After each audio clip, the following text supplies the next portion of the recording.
السلام علیکم ورحمۃ اللہ وبرکاتہ۔ دوستو، آج کا یہ والا ویڈیو بہت ہی زیادہ دلچسپ ہے اور بہت زیادہ انٹرسٹنگ ہونے والا ہے۔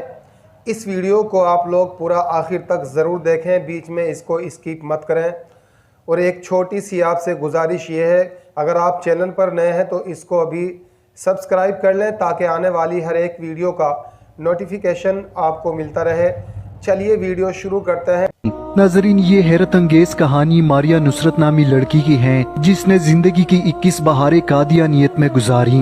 دولت، پیسہ، شہرت سب کچھ اس کے قدموں میں تھا، مگر باوجود اس کی ان سب آسائشوں کو خیر آباد کہہ کر ماریا نصرت مشرف با اسلام ہوئی۔ آخر اس کی زندگی میں ایسا کیا ہوا جو یہ بہن اپنی پرآسائش زندگی کو چھوڑ کر اسلام میں داخل ہوئی؟ ناظرین، ماریا نصرت بیان کرتی ہے کہ وہ ایک کٹر قادیانی خاندان میں پیدا ہوئی جس نے بچپن سے مرزا قادیانی کے بارے میں ہی سنا تھا۔ ماریا نصرت کا تعلق فیصل آباد کے ایک چھوٹے سے گاؤں سے ہے جس نے BS آنر انفارمیشن کی ڈگری حاصل کی۔ ماریا بتاتی ہے کہ بچپن سے ہمیں سکھایا جاتا ہے کہ کس طرح قادیانوں کی تبلیغ لوگوں میں عام کرنی ہے اور کس طرح لوگوں کو اس گندگی کی طرف مائل کرنا ہے، جبکہ لوگوں کی ذہنوں میں اسلام اور محمد صلی اللہ علیہ وسلم کے متعلق شکوک و شبہات پیدا کرنے ہیں۔ ماریا نصرت کے والد اور تایا ابو قادیانوں کے سرگرم رکن ہے، اس لیے تعلیم سے فارغ ہونے کے بعد مجھے کچھ ذمہ داریاں سونپی گئیں۔ ایک دن میں قادیانوں کے ایک پروگرام میں شریک تھی جس کے آخر میں سوالات اور جوابات کا سیشن تھا، جہاں قادیانیوں کے موجودہ خلیفہ مرزا مسرور کی بہن بھی شریک تھی۔ اس کی بہن سے میں نے سوال کیا کہ مرزا قادیانی نے اپنی کتاب میں لکھا ہے کہ میں نے خواب میں دیکھا کہ قرآن کریم میں قادیانت کا لفظ استعمال ہوا،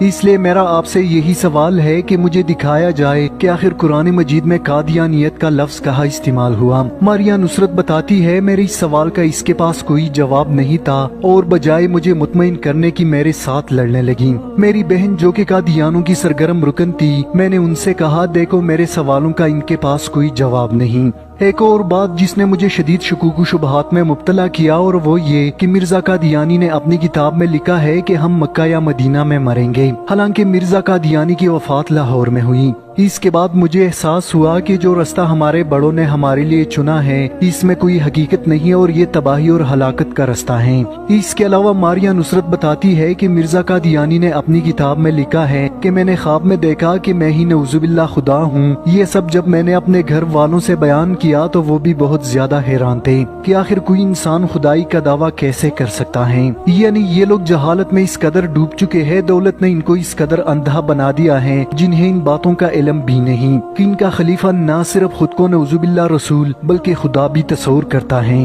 ہماری اسکول کے پرنسپل کو معلوم تھا کہ قادیانی کس غلاظت اور گندگی کا نام ہے۔ اس نے مجھے پورے ثبوت دکھائے کہ مرزا قادیانی اسلام اور مسلمانوں سے کتنی نفرت کرتا ہے، اہل بیت اور نبی کریم صلی اللہ علیہ وسلم کی توہین کرتا ہے۔ جب یہ تمام باتیں میں نے سنی اور مرزا قادیانی کی حقیقت میرے سامنے آئی تو میں بہت زیادہ ڈر گئی کہ آخر کیسے جس شخص کو ہم اپنا نبی مانتے ہیں وہ کیسے اتنی گستاخیاں کر سکتا ہے، وہ اتنا بد کردار اور ذلیل کیسے ہو سکتا ہے، کیسے اللہ پاک کی شان میں گستاخی کر سکتا ہے۔ اس کے بعد میں انتہائی پریشانی کی حالت میں اسکول سے گھر آئی۔ اسی رات میں نے ایک عجیب خواب دیکھا۔ ماریا نصرت بیان کرتی ہے میں خواب میں دیکھتی ہوں کہ میں اپنے گھر کے باہر موجود ہوں، سخت گرمیوں کے دن ہے، میں گھر سے باہر اکیلی موجود ہوں، میرا سر بھی ننگا ہے اور میرے پاؤں بھی۔ میں ڈر کے مارے دوڑنا شروع کر دیتی ہوں کہ شاید کوئی مجھے مارنے آ رہا ہے۔ میں جان بچانے کے لیے بہت زیادہ دوڑتی ہوں، لیکن جب خود کو دیکھتی ہوں تو ایک قدم بھی میرا آگے نہیں بڑھتا۔